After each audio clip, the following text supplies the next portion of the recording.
Bonsoir pour mon prochain vidéo. C'est la troisième vidéo d'affilée que je fais aujourd'hui euh, parce que j'ai un peu de temps. Et je me disais peut-être que ce serait bien que que je retourne au Québec. Bon, c'est une idée qui me vient assez souvent, étant dans un environnement anglais.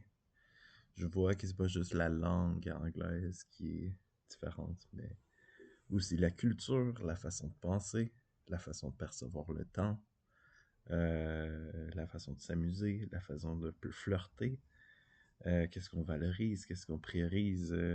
C'est tout plein de différences culturelles. Alors, c'est un choc culturel pour moi d'être en Ontario, même si le Québec est juste à quelques pas d'ici.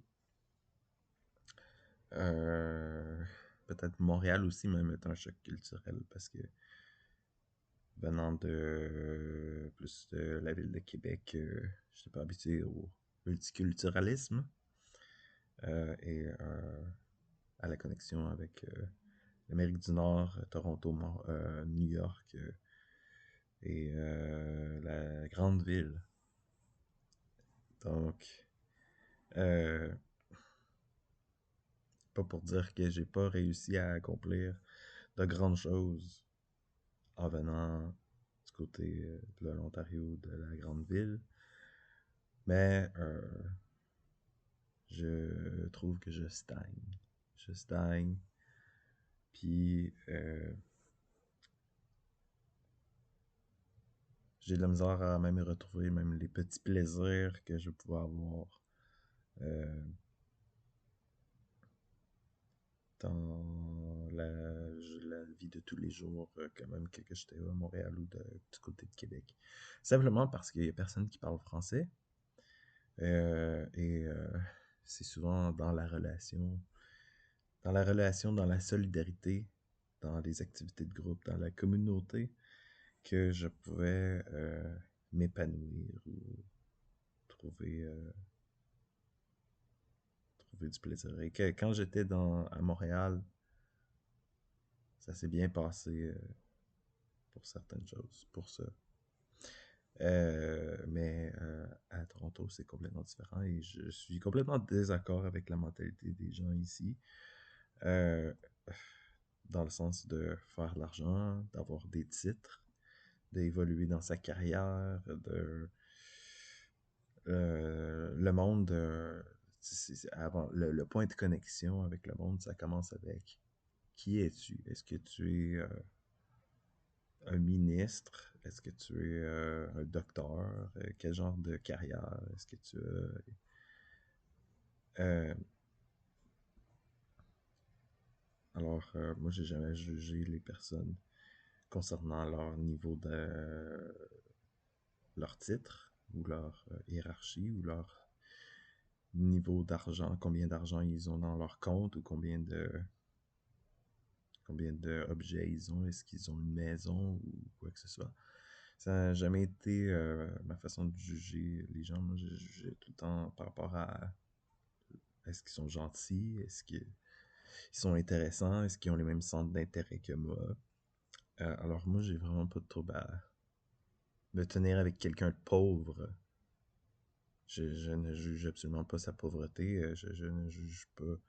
Si la personne, on s'entend bien, si elle est drôle, si elle est euh, jolie, est-ce qu'elle a du style, il y a beaucoup d'autres facteurs qui sont beaucoup plus importants.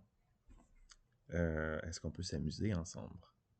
C'est beaucoup plus important que est-ce que tu as une maison, est-ce que tu as une voiture, quel genre de maison, quel genre de voiture, c'est quoi ton titre, est-ce que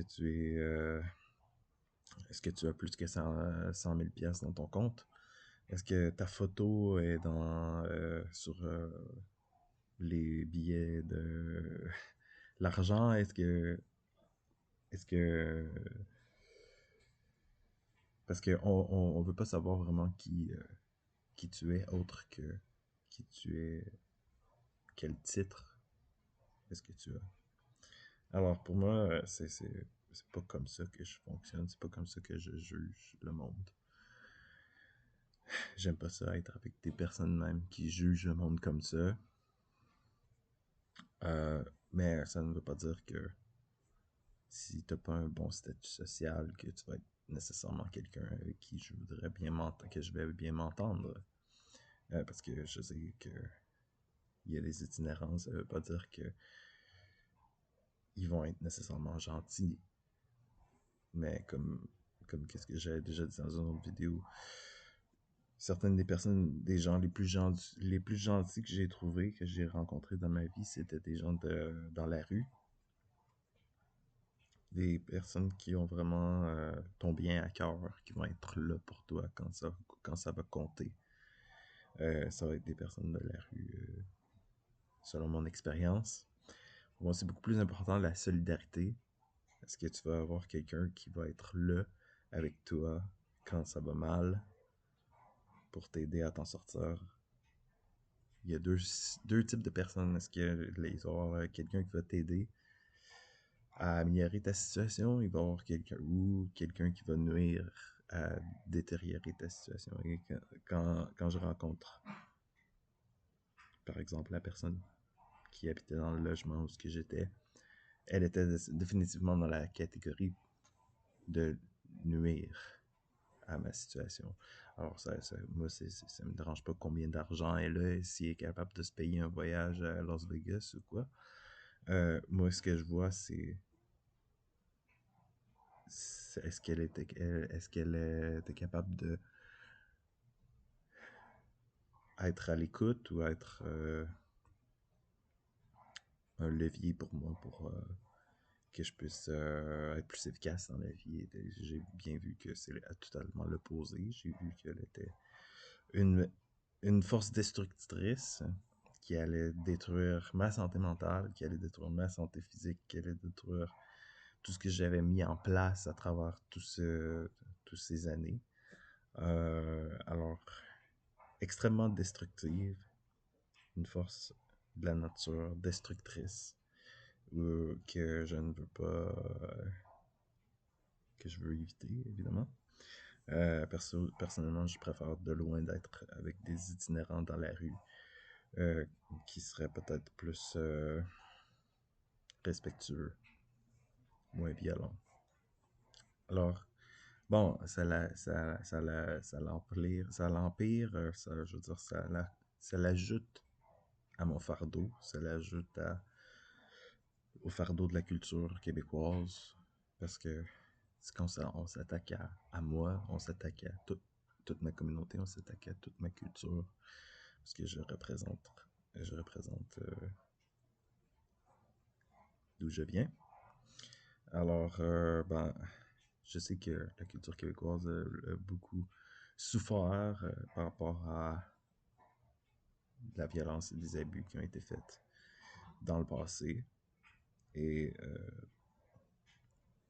peut-être que je traîne ça aussi dans ma culture quand je l'amène, mais des situations comme qu'est-ce que j'ai vécu, qu'est-ce que je continue à vivre, ça l'ajoute au fardeau de la culture québécoise. La culture québécoise continue à vivre à travers moi. Je suis un porteur de la culture québécoise puisque je suis québécois.